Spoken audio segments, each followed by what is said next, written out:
히브리서 13장 20절부터 25절까지 낭독하겠습니다.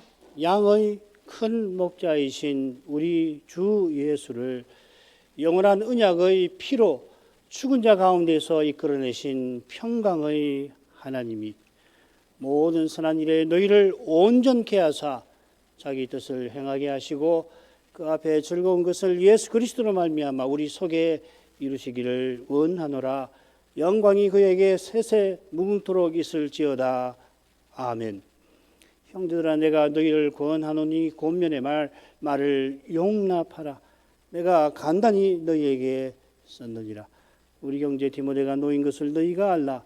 그가 속히 오면 내가 저와 함께 가서 너희를 보리라. 너희를 인도하는 자와 및 모든 성도에게 문안하라. 이달리아에서 온 자들도 너희에게 문안하느니라. 은혜가 너희 모든 사람에게 있을지어다.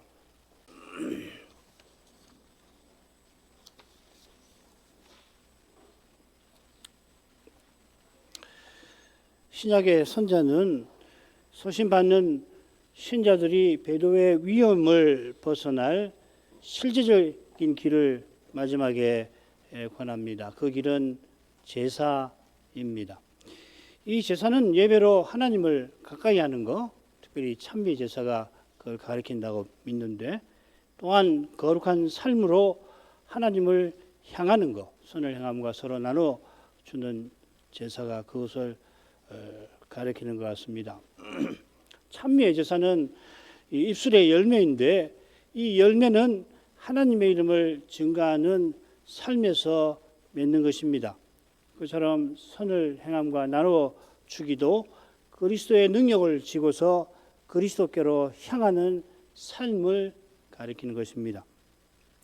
선자는 이 교훈을 전하려고 서신받는 신자들을 속히 방문하기를 원합니다. 그래서 그들의 기도를 부탁합니다. 지난 시간에 이어서 계속 살피겠습니다. 우리를 위하여 기도하라. 우리가 모든 일에 선하게 행하려 함으로 우리에게 선한 양심이 있는 줄을 확신하노니 내가 더 속히 너희에게 돌아가기를 위하여 너희 기도함을 더욱 원하노라. 18절에도 19절에도 선자가 기도를 더욱 거듭 권하는데, 18절에서는 기도를 권하고서 권하는 이유가 부터 나오고요. 19절에서는 기도를 더욱 권한 다음에 그 목적을, 그 심정을 밝히고 있습니다. 그 심정은, 목적은 선자가 서신받는 신자들을 속히 방문하는 것입니다. 방문하는 목적이 뭔가 18절 그 이유를 담은 그 부분에 넌지시 드러나지요. 선자는 선한 양심이 있어 모든 일에 선하게 행하는 사람입니다. 방문하여서 이 교회의 문제를 선하게 처리하려 하는 것입니다. 바울 사도도 서신 말미에 보면은 사도 자신과 사도의 직무를 위해서 교회의 기도를 부탁하곤 하는데, 우리 지금 5회 살피는 로마서가 대표적이죠. 이 기도는 사도의 직무와 딱 붙어 있습니다. 사도행전 6장 4절에 사도들은 우리는 기도와 말씀 전하는 일에 전무하리라. 바울은 날마다 모든 교회를 위한 염려로 날마다 교회를 위하여 간구합니다.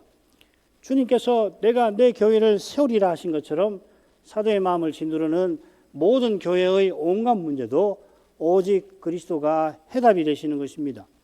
과연 사도가 기도에 전무하는 것처럼 초대 교회도 출범 이후 그러하였습니다. 이 전무한다는 말이 퍽 드물게 쓰이는 말이에요. 다 해서 정확히 기억이 안 나는데요. 로마서에 2번인가 나오고 오늘 5회도 좀 그걸 살필 건데요. 사도행전에 여러 군데 나오는데, 사도행전 2장 42절에 보면은 기도하기를 전혀 힘쓴다, 이 전무한다는 말하고 똑같은 낱말입니다. 자연히 사도는 그리스도를 힘써 전한 터 위에서 로마서 1장 후반부부터 11장 전한 터에서 기도에 전무하라 12장 12절에 그렇게 권하였죠. 그처럼 선자는 주님께서 자기를 통하여 친히 서신받는 신자들의 문제를 해결해 주시기를 바라면서 그들에게 기도를 부탁하는 겁니다. 내가 가서 문제를 해결하마, 그게 아니고 기도하는 거예요. 주님께 달려있는 거죠. 자기가 방문하는 거, 가서 교회 문제, 배도의 문제를 처리하는 거, 그것을 교회가 받는 거, 그것을 교회가 이기고 나가는 거 전부 그리스도께 달려 있으니 기도할 수밖에요. 그런데 선자는 우리에 관하여 기도하라고 사실은 표현합니다. 뭐 그 말이 그 말 결국 같은 겁니다만은 다른 데 보면 이 관하여 이렇게 번역하는 말입니다. 그러니까 선자에 관해서 기도하는 건 당연히 선자를 위하여 기도하는 거겠죠. 선지자에 관하여 기도함으로 그러나 서신받는 신자들이 하나님을 가까이 하는 것입니다. 이게 중요한 것이에요. 바로 거기에 교회가 교회답게 서나가는 길이 열리는 겁니다. 대지상의 간구 안에서 참으로 간구하는 신자는 이미 대지상을 본받는 사람입니다. 그리스도를 드러냅니다. 어느 훌륭한 개혁신학자가 이런 말을 했지요. 참으로 기도하는 거기서는 모두가 개혁주의자가 된다. 말하는 거 보니까는 이 반펠라기아 수제자 같이 말하는데 기도를 진정으로 제대로 하면 그 말하는 내용은 개혁주의자가 된단 말이죠. 오직 은혜 아니에요. 참으로 기도할 때 오직 은혜를 구하는 거죠. 하나님, 나는 죄인이고 홀수할 수 없는 죄인이니 나를 살려주십시오. 하나님 문제로 나를 구원해 주십시오. 참된 기도가 되게 이런 내용이 있는데 그 개혁주의자가 된다고 했듯이 참으로 선자를 위하여 선자의 사명을 위하여 간구하는 그 교회는 이미 하나님의 일에 쓰임을 받는 것이죠. 지금 서신 받는 신자들에게 가장 절실한 교훈이 영원한 대주상께서 그들을 위하여 간구하시는 바로 그것이었습니다. 이 교훈을 서신 한가운데서 선자가 길게 전했는데 이 교훈을 깨닫는 신자라면 선자를 위하여 간구하게 될 것입니다. 선자가 와서 말씀을 전하고 권할 때에 그 전한 말씀이 땅에 떨어지지 않기를 간절히 구하겠죠. 선자는 우리를 위하여 기도하라고 하고서는 그 이유를 댑니다. 그 이유를 밝히기에 앞서서 내가 확신한다는 말을 하고서 이유를 대요. 한글은 어순이 있어서 내가 확신한다는 말이 끝에 나오는데 바로 내가 이렇게 확신한다 하였습니다. 이 확신한다는 표현이 17절에 순종한다라고 새긴 바로 그 낱말입니다. 매우 의도적이죠, 그렇죠? 낱말을 바로 앞에 쓴 걸 가져다가 쓰는 것은 의중이 있는 겁니다. 선자가 이어 밝히는 내용을 서신 받는 신자들이 신뢰해 줄 것을 바라는 심정이죠. 선자의 확신이 결코 사사로운 신념이 아닙니다만은 서신 받는 신자들이 당면한 문제로 말씀 듣는 것이 지금 둔한 상태여서 하나님 말씀을 이루는 인도하는 자들을 신뢰하라고 권했던 것처럼 이제 기도를 부탁하는 이유도 신뢰해 주기를 바라는 거예요. 강단을 위해서 기도하는 사람은 말씀을 듣는 일에 유익이 틀림없이 있는 거죠. 그 너무 당연한 것입니다. 선자가 확신하는 것은 우리가 선한 양심이 있는 그 사실입니다. 선자가 우리에게 있는 것으로 여러 가지를 댔죠. 우리에게 대지상이 계신다. 우리에게 소망이 있다. 영관 도성이 있다. 우리에게 하늘 성소에 속한 제단이 있다. 이렇게 우리에게 있는 것을 쭉 열거했는데 이들은 다 선한 양심의 근거와 목표와 붙어 있는 거죠. 우리에게 있는 대지상께서 자기 피로 우리 양심을 깨끗하게 온전하게 해주신 덕분에 선자는 선한 양심을 품고서 서신 받는 교인들을 찾아가려 하는 겁니다. 선한 양심으로 선자는 거룩한 사랑으로 이 서신 받는 교회가 선악을 분별하여서 배도의 위험을 벗어나게 하려 하는 것입니다. 이런 활동이 모든 일에 선하게 행하려 한다 하는 표현에 담겨 있는 겁니다. 서신 받는 신자들을 방문해서 이들이 모든 일에 유익을 얻게 하려는 소원을 선지자가 이렇게 밝히는 겁니다. 모든 일에 선하게 행하려 한다. 그래서 여러분들이 유익을 얻게 되기를 바란다 이 말이죠. 같은 소원이 서신 받는 신자들을 인도하는 이들에게도 있다 하였습니다. 그들이 너희 영혼을 위하여 경성한다 하는 것은 서신 받는 신자들의 참된 유익을 도모하는 태도를 가리키는 거 아니에요. 더욱이 선자는 바울 사도처럼 서신 받는 신자들이 약하고 실족할 형편에 처한 줄을 알고서 이 편히 잠을 이룰 수가 없는 것입니다. 자다 깨나 이 서신 받는 교인들이 이 배도의 물결에 떠밀려 가지 않아야 할 텐데 그 생각이란 말이죠. 그게 너희 영을 위해서 경성한다는 그 말입니다. 19절에서 선자는 다시금 기도를 부탁하는데 그 심정을 너희 기도함을 더욱 원한다 이렇게 표현을 했습니다.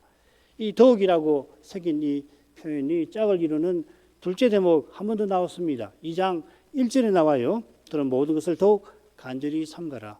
더욱 간절히까지인지 더욱인지 사실은 모호한데 바로 거긴 똑같은 말이 한 번 더 쓰입니다. 이 번역을 참여하면 더욱 간절히 내가 권합니다. 이렇게 여기 새길 수 있을 겁니다. 바울 사도가 기도에 항상 힘쓰라고 권한 그 심정이 선자의 말에 묻어납니다. 기도와 말씀 전함이 사도의 전무할 일인데 신자들도 그렇게 살도록 권하는 겁니다. 신자가 사도와 다른 소명들이 있다는 걸 무시하는 거 아닙니다. 그런 일 뭐 중요하지 않으니까 제쳐놓고 나와 같이 기도 열심히 하십시오. 그 말 아니지요. 할 수만 있다면 우리 모두가 그리스도처럼 기도하기를 바라는 겁니다. 소명을 이루면서 행하는 그 자리에서 기도를 하도록 권하는 것이고 그렇게 살아야 되는 겁니다. 신은 그게 전통적으로 이 기도가 신자의 호흡이라는 말이 그 말 아니에요. 기도가 호흡이라는 말. 기도 안 하면 죽는다는 이야기 아닙니까? 교회의 훌륭한 신학자들이 그런 가르침을 쭉 펼쳐왔는데 그게 성경과 부합할 뿐 아니라 그게 거룩한 삶을 살아가는 신자의 모범적인 삶이거든요. 그러니까 이 말은 하나님을 앞에 모시는 삶과 같은 거죠. 기도는 하나님을 모시고 하는 거 아니에요. 하나님을 모시지 않고 무슨 기도를 합니까? 그러니까 하나님을 늘 모시고 무슨 일이든지 하는 삶이라고 하는 것은 자연히 하나님께 늘 아뢰는 그런 태도로 이어지는 것이겠죠. 같은 겁니다. 이 심정은 자기가 방문해서 문제를 풀어버리라 그런 교만한 생각과 정반대되는 거죠. 선자는 더 속히 서신받는 신자들을 찾아가려 합니다. 더 속히라고 하는 표현이 한 번 더 나옵니다. 어디 나오냐면 디모데가 감옥에서 풀려나서 선자에게 오는데 쓰여요. 조금 이따가 볼 겁니다. 23절에 나옵니다. 우리 형제 디모데가 놓인 것은 너희가 알라. 그가 속히 오면. 디모데가 아마 감옥에 갇힌 것 같은데 풀려나서 속히 오면 이렇게 표현한 선자의 심정을 헤아려 볼 만합니다. 디모데가 갇힌 곳이 가까우니까 곧 오겠지 그런 뜻으로 쓴 것만 아닐 거예요. 오히려 갇힌 디모데가 속히 오기를 바라는 마음을 밝힌 겁니다. 여기 같은 표현을 더 속히라고 새겼는데 원래 이 뜻이 더 속히입니다. 예수님이 부활하시던 그날 요한이 젊으니까 베드로보다 더 빨리 무덤에 도달했다 할 때 그 말이에요. 더 빨리 더 속히입니다. 선자가 지금 얼마나 소신받는 신자들을 속히 찾아가려고 하는지 그 심정을 이렇게 드러내는 거죠. 할 수 있는 대로 속히 가게 해주시기를 바라는 겁니다. 그처럼 함께 방문할 디모데도 속히 돌아오기를. 얼마나 힘들어요. 감옥에 풀려났는데 감옥살이 아니라 얼마나 힘들었겠어요. 이런 심정을 품고 선자가 이 일을 위하여 얼마나 기도하겠습니까? 그런 심정을 밝히며 서신받는 교회도 선자처럼 간절히 기도하기를 권하는 것입니다. 그리스도의 간구를 들으시는 하늘아버지를 선자는 간절히 바라보면서 함께 하늘아버지를 바라보십시다 하는 거겠죠. 자, 이제 맺은 말 간단히 보죠. 맺은 말은 위대한 머릿말과 걸맞은 내용으로 이루어져 있는데 무엇보다 축도가 그런 겁니다. 이 축도는 내용을 자세히 보면 참 좋은데 오늘 간단히 하고 마칠 텐데요. 이 축도를 통해서 히브리서의 교훈을 살필 수가 있어요. 요약이라고 할 수 있습니다. 그 다음에 이 위대한 서신이 복음 강설이라는 것을 밝히고 서신이라는 것을 밝히는 내용이 나오고 있습니다. 권면이 그것이고요. 또 방문, 그다음 문안, 마지막 기원. 이건 서신에 나오는 건데요. 동시에 이게 복음 강설이라고 하는 것을 22절에 선제 권면에서 우리가 알 수가 있는데 이런 내용들은 아주 간단하게 강설 말미에서 다루도록 하고 축도를 주로 보십시다. 양의 큰 목자이신 우리 주 예수를 영원한 언약의 피로 죽은 자 가운데서 이끌어내신 평강의 하나님이 모든 선한 일에 너희를 온전케 하사 자기 뜻을 행하게 하시고 그 앞에 즐거운 것을 예수 그리스도로 말미암아 우리 속에 이루시기를 원하노라. 영광이 그에게 세세몽토록 있을지어다. 아멘. 이 축도는 우리에게 익숙한 축도. 우리가 쓰는 축도는 고린도서 13장 13절이죠. 주 예수 그리스도의 은혜와 하나님의 사랑과 성신의 교통하심이 너희 무리와 함께 있을지어다. 그걸 사용하고 있습니다. 그리고 제상의 축도 신명기 6장 끝에 나오죠. 여호와는 내게 복을 주시고 너를 지키시기를 원하며 여호와는 그 얼굴을 내게 비추사 은혜 베푸시기를 원하며 여호와는 그 얼굴을 내게로 향하여 드사 평강 주시기를 원하노라. 이 두 축도와 더불어서 세계 개혁 교회들의 예배식에 자주 등장합니다. 다른 개혁 교회를 보면 지금 히브리서 이 축도를 사용하는 교회와 예배식을 볼 수가 있습니다. 축도를 강복 선언이라고도 하지요. 너희 무리와 함께 있을지어다. 내게 복 주시기를 원하노라. 너희를 온전케 하시기를 원하노라. 생긴 대로 우리가 하나님께 기도할 때는 뭐 너에게 목사가 목회 기도하는데 여러분에게 뭐 이런 이야기 하지 않잖아요. 그러니까 이 강복 선언은 제사장이 이 번제와 분향 후에 목사가 말씀 선포와 예배 후에 하나님께서 예배에 참석한 믿음으로 참석한 사람들에게 약속하신 복을 회중에게 선언하는 것을 표시하는 말입니다. 그래서 강복 선언이라 합니다. 그런데 제사장이나 목사가 강복하는 거 아니잖아요. 이 강복 선언이라는 말을 해놓고서는 때때로 이 목사들이 자기가 복 주는 줄로 착각하는 경우가 있는데 절대로 그렇지 않지요. 강복 선언을 하더라도 그 마음은 하나님의 복 주심을 구하는 마음으로 하게 되잖아요. 제사장의 축도도 똑같아요. 똑같이 되어 있습니다. 그래서 우리는 축도라고 하는 하나님께서 복 주시기를 구하는 그 측면을 강조해서 축도라고 쓰는 겁니다. 혹시 강복 선언이라는 말씀을 듣더라도 오해하지 마시고 핵심은 여기 있다 하는 것을 기억하시면 좋겠습니다. 이가 좀 논란을 벌일 필요가 하나도 없습니다. 본질이 뭔가 하나님이 복 주시고 복 주시는 하나님께 구한다. 이게 중요한 것이죠. 그죠? 이 축도는 하나님께서 너희를 온전케 하시기를 바라는 겁니다. 그러니까 긴데요. 두 절에 걸쳐서 굉장히 긴데 핵심만 딱 추리면 하나님이 너희를 온전케 하시기를 원하는 겁니다. 먼저 온전케 하시는 하나님을 선자가 길게 설명하죠. 양의 큰 목자이신 예수, 우리 주 예수를 영원한 언약의 피로 죽은 자 가운데서 이끌어내신 평강의 하나님, 이렇게 아주 길게 설명을 합니다. 예수님을 죽은 자 가운데서 이끌어내신 하나님이시니 우리를 얼마든지 온전케 하시겠죠. 게다가 예수님을 시키신 일은 죽은 인생 하나를 살리신 것과 비할 수 없이 위대합니다. 차원이 다른 거 아니에요? 사실은. 물론 죽은 사람을 영원히 살리는 것도 없는 것을 있는 것 같이 불러내시는 그런 창조에 비길 만한 위대한 일입니다만은 예수님을 부활시키신 일은 훨씬 위대한 일입니다. 그 위대함이 영원한 언약의 피, 예수께서 십자가에서 달리신 그 일에 잘 드러납니다. 성자께서 그리스도가 되셔서 우리 모두의 죄를 담당하신 겁니다.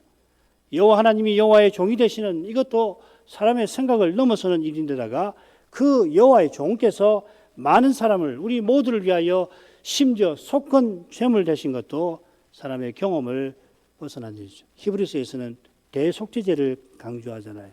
대속죄제하고 속건제물하고 사실은 연결되는 겁니다. 우리가 레위기에서 배웠습니다.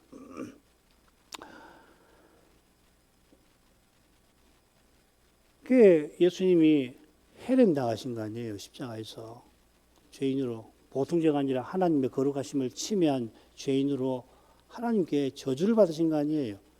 어떻게 이런 일이 있을 수가 있나요? 우리가 하나님을 등지고 하나님을 대적해서 우리가 해렘 당해야 되는 거 아니에요? 구약 같으면 돌에 맞아 죽임당하고 그 위에 불을 태워서 돌무더기를 만들어 놓는데 그런 일을 우리가 당해야 하는데 예수님이 우리를 위해서 십자가에서 그런 일을 당하신 거 아니에요? 그게 이사야 53장에 나오는 속군 제물로 자기 영혼을 들으셨다는 말이 그 말이죠. 대속죄제에도 그런 것이 있다는 걸 우리가 13장 10절 11절 거기서 우리가 영문 밖에서 그 주님께서 고난 받으신 거 12절에 그 내용이 바로 그거 아닙니까? 주님께서 십자가에 달리시고 성신의 가마로 십자가 주신 뜻을 우리들어 알게 하셨습니다마는, 그러나 아버지께서 자기 아들을 우리 모두를 위해서 아끼지 않고 내어주신 이 사랑을 우리가 다 헤아릴 길이 없습니다. 지금은 뭐 당연히 그렇고요. 장차도 그럴 것 같아요. 우리가 장차 그리스도와 같아지긴 해도 하나님 되는 건 아니니까 하나님의 사랑을 지금보다 비할 수 없이 훨씬 많이 깊이 깨닫겠습니다마는 여전히 다 헤아리지 못할 것이에요. 그 헤아리는 것이 장차 우리의 일이 될 거라고도 말할 수가 있을 것입니다. 바울 사도가 주님의 십자가로 얼마나 많은 교훈을 베푸는지 살피면 고린도에서 자기가 그리스도와 그의 십자가에 못 박히신 외에는 아무것도 알지 않기로 작정한 거, 그거 당연한 일이라 생각되잖아요. 대단하시구나, 사도는 정말 위대하구나 라고만 생각할 게 아니라 당연한 거구나. 십자가에 나타난 하나님 사랑을 다 헤아리지 못하는 것처럼 부활에 드러난 하나님의 능력도 우리의 생각을 넘어서는 겁니다. 하나님이 우리를 온전케 하시는 일도 실로 놀라운 일임이 틀림없을 것입니다.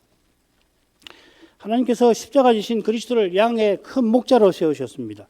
그것과 비슷한 표현이 하나님의 집 다스리는 큰 제사장일 것입니다. 히브리서 3장 처음에는 하나님의 집에서 사원으로 섬긴 모세와 비교해서 예수님은 하나님의 집 다스리는, 집 맡은, 다스리는 똑같은 말입니다. 아들이라고도 설명을 했죠. 베드로는 우리 주님을 목자장이라 부르면서 장로들은 양무리를 치는 목자로 예수님이 세우신 것을 교훈합니다. 목자이신 주님께서 양무리인 주님의 집, 백성을 다스리시는 겁니다. 예수님도 자신을 선한 목자라 하면서 내가 양무리를 인도하여야 할 터인데 하셨습니다. 이런 점에서 양의 큰 목자는 히브리서 2장 10절에 나오는 우리 구원의 주와 퍽 비슷합니다. 여기 주라고 하는 말 제가 수도 없이 말씀드린 것 같은데, 여기 주는 성경에 많이 나오는 주 아니에요. 먼저 목표에 도달하고 그 목표로 우리를 이끄시는 분을 가리키는 아주 특이한 용어입니다. 아르케이고스라는 말입니다. 양의 큰 목자이신 주님께서 죽은 자 가운데서 부활하신 것은 우리를 이끌어 저 영광에 들어가게 하심입니다. 2장 10절이 그것이죠. 영광에 들어가게 하시는 일, 많은 아들을 영광에 들어가게 하시는 일이라 표현하였습니다. 이를 위하여 부활하신 주님은 자기 피로 우리가 들어갈 하늘 성소를 정결하게 하시고 거기 들어갈 우리 양심을 정결하게 하셨습니다. 실은 둘은 같은 거죠. 영원한 언약의 피라 한 것은 바로 이 사실을 단연 가리킬 겁니다. 단번에 성소에 들어가 자기 피로 영원한 속죄를 이루사. 제가 번역을 조금 바꾸었습니다. 이렇게 번역해서 읽으셔야 합니다. 우리가 예수의 피를 힘입어 성소에 들어갈 담력을 얻은다니. 우리가 예수의 피를 힘입어 성소에 들어가는 거기에 평강도 있는 겁니다. 성경에서 말하는 평강은 그저 불안과 불편이 사라지는 평안과 안락의 상태만 아니라 영원한 구원과 복락을 향하여 흔들림 없이 전진하는 과정도 포함하는 겁니다. 그 과정이 양의 큰 목자이신 주님이 양물인 우리를 이끄시는 그 인도인 것입니다. 이런 사실을 염두에 두고서 선지자가 하나님을 특별히 여기서 평강의 하나님이라 부른 것 같습니다. 마지막 25절의 기원하고도 연결이 되지요. 이 모든 내용이 하나님이 우리를 온전케 하시는 것과 붙어 있습니다. 평강의 하나님께서 모든 선한 일에 우리를 온전케 하십니다. 이 온전케 한다는 낱말이 히브리서에 3번 나옵니다. 전부. 예수님을 위해서 하나님이 한 몸을 예비하셨다 하였고, 태초에 모든 세계가 하나님 말씀으로 지어졌다, 예비되었다, 그렇게 되어 있습니다. 한 몸을 예비하신 거, 세계를 지으신 거, 다 하나님이 바라시는 목적을 이루기 위하여 조성하신 것을 뜻하는 말이죠. 메시아를 위하여 한 몸을 예비하셨다는 것은 구원의 목적을 이루려고 이 우리와 같은 피와 살을 가지게 하신 걸 가리키는 거고요. 마찬가지로 비슷하게 창조의 목적을 이루려고 하나님의 말씀으로 모든 세계를 지으셨습니다. 예비하신 겁니다. 갖추어 주신 것입니다. 구비하신 것입니다. 그래서 에베소서 4장 12절에 성도를 거기 온전케 한다. 그 명사가 쓰였습니다. 여기는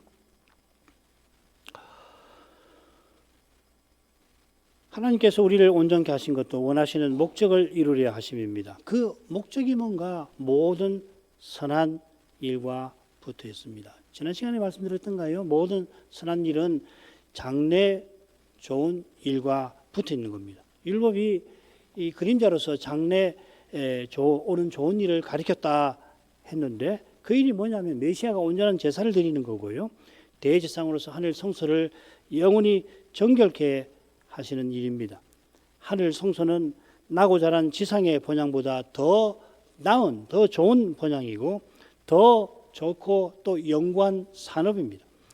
이런 내용이 다 더 모든 선한 일과 관련되는 내용이고 우리가 히브리서에서 줄곧 배운 것입니다. 요컨대 모든 선한 일은 우리가 예수의 피로 정결함을 얻어 하늘 예배에 이르고 장차 하늘 성소에 들어가는 그것을 요약한 것입니다. 이 거룩하고 위대한 목적을 위하여 하나님이 우리를 온전케 하십니다. 우리가 하늘 예배에 지금 참여하고 하늘 성소에 들어가는 데 필요한 모든 것을 구비시켜 주시기를 선자는 바라는 것입니다. 달리 말하면 지금 소신받는 신자들은 예배에 문제가 있는 것이에요. 소망, 영원한 소망에 대한 이 확신이 퍽 약해져 있는 상태라는 것을 짐작해 볼 수가 있죠. 그죠? 달리 표현하면 하나님께서 우리를 온전케 하시는 것은 자기 뜻을 행하게 하시는 것입니다. 메시아께서 하나님의 뜻을 행하려 세상에 오셨다 했습니다. 주님이 하나님의 뜻을 이루어서 하늘 성소에 들어가셨습니다. 그처럼 우리도 하나님의 뜻을 행한 후에 이 약속을 받는데 그러려면 인내가 필요하다 했죠. 자기 뜻을 행하게 하신다는 것은 결국 우리가 그리스도를 본받게 하시는 거다. 이렇게도 말할 수가 있겠습니다. 이것이 그 앞에 즐거운 것을 예수 그리스도로 말미암아 우리 속에 이루시는 것에 속할 겁니다. 그 앞에 즐거운 것이라고 했는데 하나님 보시기에 기뻐하시는 것입니다. 이 히브리서에 2번 나오는 표현이 많다고 그랬는데 이것도 그래요. 그 앞에도 딱 2번 나옵니다.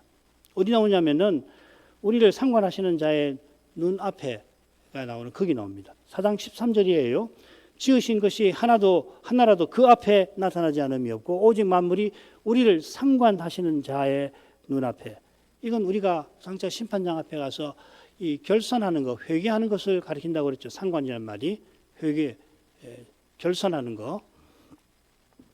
심판장이신 하나님이 보시기에 즐거운 것이니 하나님이 얼마나 기뻐하시는 것이겠습니까? 얼마나 기뻐하시는지는 예수 그리스도로 말미암아에 잘 드러납니다. 하나님께서 예수 그리스도더러 죄는 상관없지만 모든 면에서 우리와 하나 되게 하실 만큼 그 일을 기뻐하시는 겁니다. 그 일은 우리가 그리스도를 본받는 것, 그리스도를 드러내는 것 분명한데 단연 그리스도처럼 하늘 성소에 들어가는 영원한 나라에 들어가는 그것일 것입니다. 요한은 우리가 그리스도와 같아진다고 했고요. 바울은 우리가 그리스도와 함께 영광을 얻는다고도 하였습니다. 사도들이 가리키는 이 복된 현실을 다 헤아릴 길이 없습니다. 우리가 아들로서 장차 하나님 나라를 상속한다. 얼마나 놀라운 일이에요. 얼마나 놀라운 일이냐고요. 우리가 이 대한민국이라는 대통령제가 돼서 대한민국을 상속할 일도 없고 그렇지만은 어떤 왕정이 실시되는 나라의 왕의 아들로 태어나서 그 나라를 상속한다면 그 얼마나 놀라운 일입니까? 대단한 일입니까? 저기 사우디나 이런데 중동에 보면은 그 아직도 왕정을 실시하는데 왕자가 돼가지고 그 자기 아버지를 위해서 왕국을 상속한다. 이 세상에서 얼마나 대단한 일이에요. 그런데 우리는요 하나님 나라를 상속할 것입니다. 얼마나 놀라운지 사실 믿기지가 않잖아요. 우리가 뭘 더 바라야 하겠습니까? 지금 이 세상에서.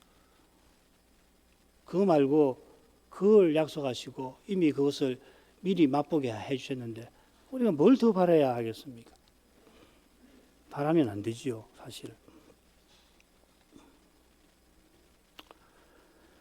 아버지께서 자기 아들을 아끼지 아니하고 내어주실 만큼 복된 것이 분명할 것이고, 장차 우리가 그 복된 실질을 영원토록 쉼없이 끊이지 않고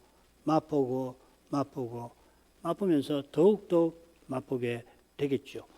그만큼 분명한 것이 우리가 하늘 예배에 나가는 그것을 하늘 아버지께서 즐거워하실 것입니다. 왜 그렇습니까? 하늘 예배 없이 하늘 성소에 들어가지 못해서 그렇습니다. 하늘 예배에서 어떤 일이 일어납니까? 부활하신 그리스도가 아버지의 이름을 우리에게 선포하시고 교회 중에서 아버지를 찬송하시는 일이 있지 않아요? 이 예배에서요. 우리가 참으로 하나님을 예배한다면 이 예배에서 무슨 일이 벌어지고 있나? 예수께서 신이 우리에게 말씀을 선포하시고 우리 중에서 아버지께 찬송을 드리시는 일이 있다는 거예요. 이게 기독교입니다. 이게 신약교회에게 베푸시는 은혜의 실질이에요. 이런 걸 맛보지 않고서 무엇을 맛봐야, 무엇을 경험해야 할 것입니까?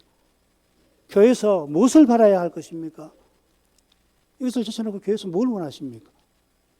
그 원하시는 것이 이것에 견줄만 하십니까?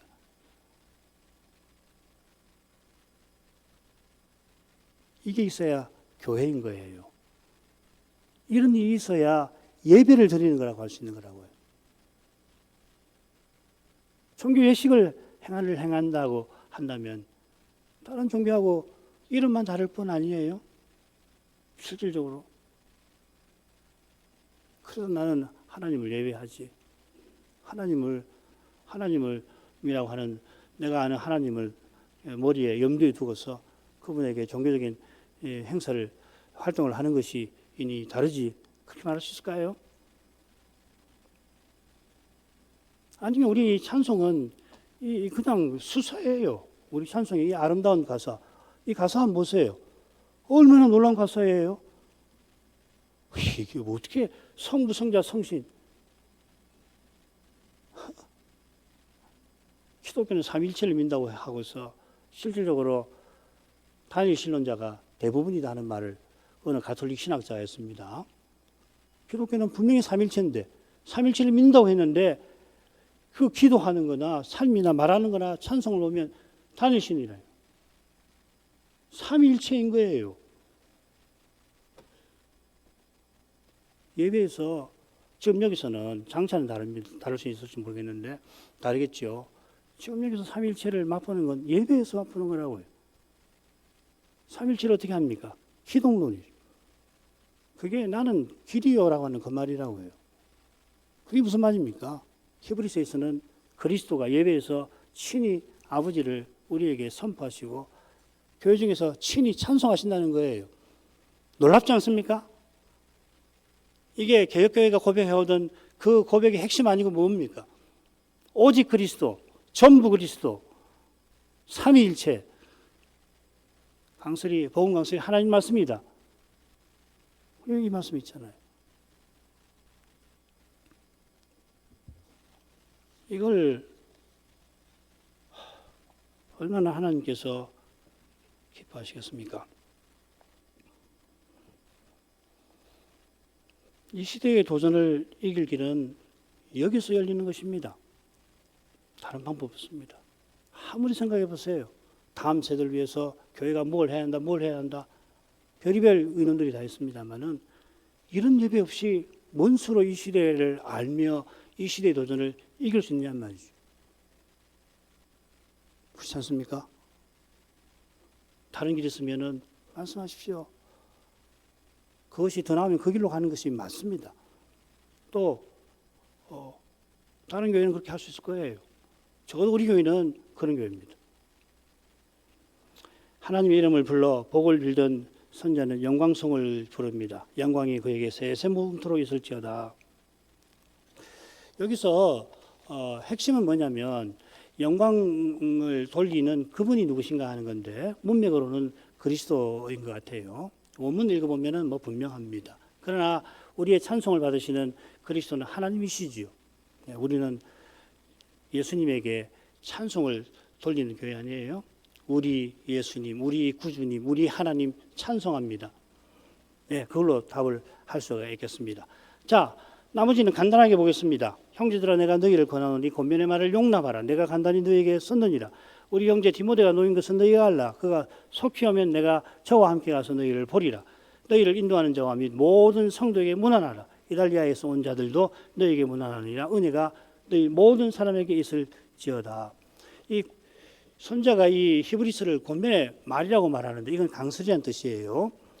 여기서 이제 중요한 것은 용납하라고 쓴 사도의 심정입니다. 바울이 거짓 사도에게 빠진 이 고린도 교인들에게 나를 용납하라. 얼마나 절절한 사랑을 담아서 표현합니까? 여러분, 큰 망합니다. 거짓 사도에게 귀 기울이면 여러분 망합니다. 제발 삼사도인 내 말을 들어주십시오. 그 말 아니에요? 지금 선자도 그렇게 하는 겁니다. 제가 전하는 이 서신을 꼭 하나님 말씀을 받으십시오. 그게 배도의 위험을 이기는 유일한 길입니다. 그리고 제가 곧 가서 전하겠습니다. 아니에요. 간단히 썼다 하는 것도 마찬가지죠. 얼마나 할 말이 많겠습니까? 급해요. 가야 돼요. 갈 수는 없어요. 디모데가 와야 합니다. 그리고 고대의 여행은 그렇게 간단하지가 않습니다. 현대도 마찬가지예요. 현대도 여행이 물리적으로는 쉽지만은 그게 쉬운 일이 아니잖아요. 그러니까 선자는 간단히라도 쓰는 거라고. 그만큼 서신 받는 교인들의 현실이 다급합니다. 다급한데 디모데와 함께 가야 할 사정이었던 것 같습니다. 그게 뭔 사정인지 저는 잘 모르겠습니다. 아무리 성경을 놓고 봐도 도대체 이게 언제 사건인지 서신 받는 교회가 정확하게 어느 교회인지 알 길이 없으니까 저로서는 제 실력으로는 도무지 답을 얻지 못하는데 아무튼지 이 서신 받는 신자들은 이 선자가 뭘 말하는지 잘 알 것입니다. 디모데도 이들의 사정을 알고 속히 오려 했을 겁니다. 얼른 옥에서 나가서 히브리서를 쓴 이 선지자와 함께 그 교회를 방문해야 될 텐데 그리고 문안합니다. 너희를 인도하는 자와 모든 성도에게 문안하라 한 말은 이 서신 받는 신자들이 인도하는 자들과 구별되는 어떤 일군의 신자라고 하는 것을 가리키는 거죠. 누군지 정확하게 확인하기는 어렵습니다. 어쩌면은 배려 위험에 처한 것을 알고는 이렇게 하면 큰일 나겠다 하고서 선자에게 서신을 보내가지고 우리가 이렇게 해야 되는데 어떻게 하면 좋을까요? 그렇게 서신을 보낸 일군의 신자들일 가능성도 있습니다. 이탈리아에서 온 자들은 무슨 말이냐면 이탈리아 출신인데 지금 이탈리아 바깥에 있습니다. 그래서 이탈리아 바깥에 있는 이 선지자와 지금 함께 있는 걸 가리키는 거죠. 그러니까 이 신자들은 이탈리아와 어쩌면 로마에 있던 분일 가능성이 있어요. 그래서 무슨 사정이 있어서 로마를 떠나서 지금 선자가 있는 이탈리아 바깥에 선자가 있는데 거기에 와가지고서 같이 이제 문안을 전하는 거겠죠. 마지막으로 은혜를 빕니다. 이건 바울 서신의 서신 처음과 끝에 늘 나오는 것이죠. 은혜는 교회가 교회답게 서나가는 유일한 근거입니다. 오직 은혜 위에 교회는 교회답게 존립합니다. 그리고 바울이 늘 은혜와 함께 평강을 구하잖아요. 그 평강은 우리가 20절에서 살폈습니다. 평강의 하나님. 평강은 교회가 교회답게 존립하고 그리고 교회는 목표를 향하여 전진하는 사명을 향하는 기관이니까 그 사명을 행할 수 있게 해달라고 그래서 바울 사도는 늘 은혜와 평강이 아버지와 그 예수 그리스도로부터 너에게 있기를 원합니다 하고 서신을 시작하고 서신 말미에서도 은혜를 꼭 구하고 평강도 구하죠. 그건 로마서도 똑같은 구조로 되어 있습니다. 이로써 히브리서를 마치도록 하겠습니다. 기도하십시다. 거룩하신 아버지, 신약의 선지자가 배도 위험에 처한 신자들을 위해서 급히 써서 보낸 이 서신 그리스도의 계시를 살피면서 성경이 하나님 말씀이라 2000년 지난 지금도 틀림없이 지금 이후로도 주의 교회가 거룩한 교회로 서나가는 길을 이 서신을 통해서 가르치시고 또 이 서신을 성신님이 쓰셔서 그 길을 능히 걷게 하실 것을 믿나이다. 성신님은 말씀과 더불어 역사하셔서 주님의 교회가 그리스도의 몸과 지체다웠게 그리스도를 드러내게 하시되 이 시대의 특별한 도전과 관련하여서 그 일을 이루고 계십니다. 선자가 그 시대의 신자를 향하여 간절한 심정을 품고 구했던 그것을 지금 영원한 대지상께서 우리를 위해서 간구하고 계심을 확신합니다. 그 간구에 감사해서 저희도 하늘아버지를 가까이 하게 하시니 감사드립니다. 그리스도께서 앞서 들어가신 그곳으로 저희를 이끌어 주시기를 간절히 구합니다. 그 길이 쉬울 리가 없습니다마는 아무리 어려운 길이라도 부활하신 주님은 능히 이끄시는 줄 믿고 주님을 이제도 전심으로 바라봅니다. 예수님 이름으로 기도합니다. 아멘.